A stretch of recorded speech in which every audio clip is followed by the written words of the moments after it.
A segunda grandeza parcial molar que a gente vai ver agora é a energia livre parcial molar, ou a energia livre de Gibbs parcial molar. Por definição, então, olha só, considerando de novo um componente, desculpa, J, aí. A energia livre parcial molar desse componente J vai ser, então, dG, dNJ, ATP e NT constantes. O que é NT? O número de mols total da mistura. Tá? Mas o mais importante aqui é que a temperatura e pressão têm que ser constantes. Você já viu essa definição uma vez, né? dG sobre dN, AT e P constantes. O que é isso aqui? A gente já vem falando disso há um bom tempo. Isso aí nada mais é do que o quê? O potencial químico. Então, eu vou escrever aqui, ó, μJ. Essa é exatamente a definição do potencial químico. Então, potencial químico e energia livre de Gibbs molar é a mesma coisa. Então, se eu considerar mais uma vez, olha só, uma mistura de A mais B, seguindo o mesmo raciocínio que eu utilizei para chegar na equação do volume total da mistura, eu vou chegar nessa equação aqui, número 8, ou seja, a energia livre total de uma mistura, G, vai ser igual a energia livre parcial molar vezes Na, mais a energia livre parcial molar de B vezes NB. Cheguei nessa equação fazendo exatamente os mesmos passos que eu fiz para chegar na equação 6 do volume total de uma mistura. Bom, eu posso reescrever essa equação da seguinte maneira. Potencial químico de A, Na, mais potencial químico de B, NB. Só reescrevi essa equação na forma de potencial químico, porque Gm é igual a B, é igual a potencial químico. Aí eu já vou chegar minha luz um pouquinho mais para baixo. E aí, tem um porém. Né? O potencial químico ele é definido a temperatura e pressão constantes. Então, se a temperatura e pressão variam, o potencial químico também varia. Tá? Então, olha só. Como é que eu faço, então, para computar a variação do potencial químico com a pressão e com a temperatura no cálculo de G, ou seja, da energia livre de Gibbs? Eu faço isso utilizando, então, a equação fundamental da termodinâmica, que é essa equação 10, considerando, então, a contribuição da composição. Então, olha só, dG vai ser igual a VdP menos SdT, que é a equação fundamental da termodinâmica, mais o A dNA mais o B dNB. Bom?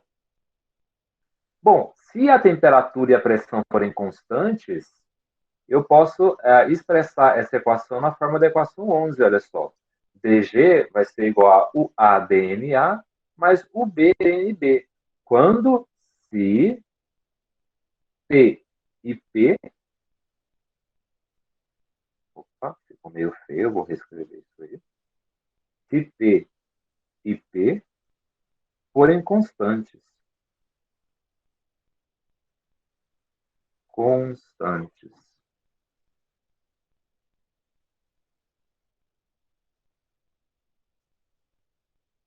Então, se P não varia, isso aqui vai ser igual a zero. Eu posso cortar da equação.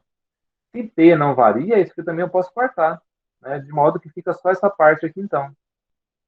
Que é a que está expressa na equação 11. Só que tem um porém, pessoal.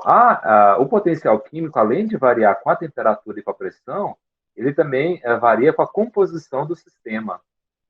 Então, para computar isso, eu vou escrever essa equação número 12. Então, olha só, dG é igual a UA dNA mais UB dNB mais NA dNA mais NB dNB. Ou seja, essa equação me mostra que G depende tanto do potencial químico quanto da composição do sistema. Tá bom? Se eu substituir, então, essa equação número 12 na equação 10, eu vou chegar aqui, então, nessa equação número 13. Olha só. NaDuA mais NbDUB é igual a VdP menos SdT. Ou seja, se eu tiver I componentes numa mistura, né? Porque, olha só, até aqui na 3 eu estou falando de dois componentes, A e B.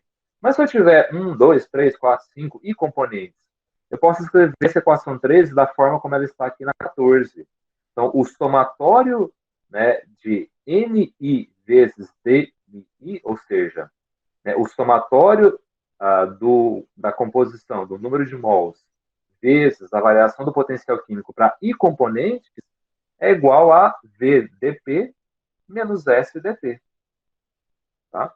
Só que, professor, o senhor não falou que T e P são constantes lá na equação?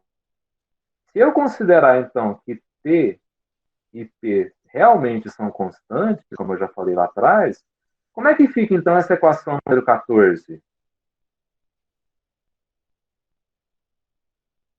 Constante. Bom, se T e P são constantes, isso aqui vai ser igual a zero e isso aqui vai ser igual a zero. Ou seja, o somatório de NI DMI vai ser igual a zero.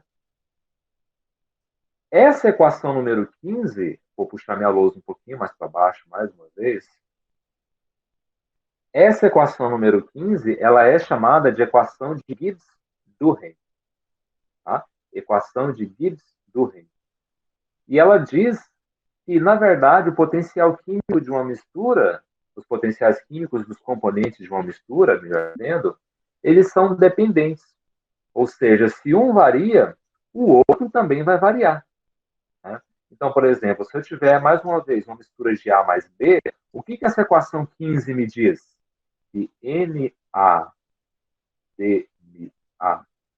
mais NB TNB é igual a zero. Eu posso reescrever essa equação da seguinte maneira, isolando, por exemplo, o potencial químico de B. Eu vou chegar, então, nessa equação, ó. Só isolando o D e B.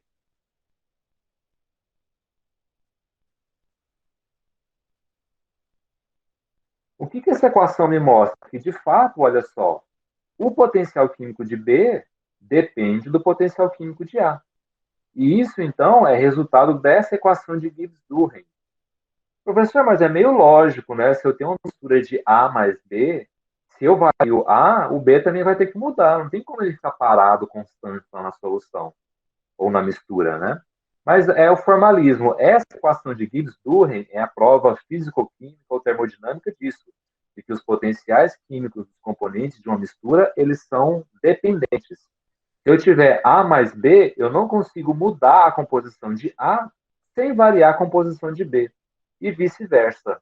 E isso se aplica para uma solução, para uma mistura, melhor dizendo, tendo I componentes. Tá bom?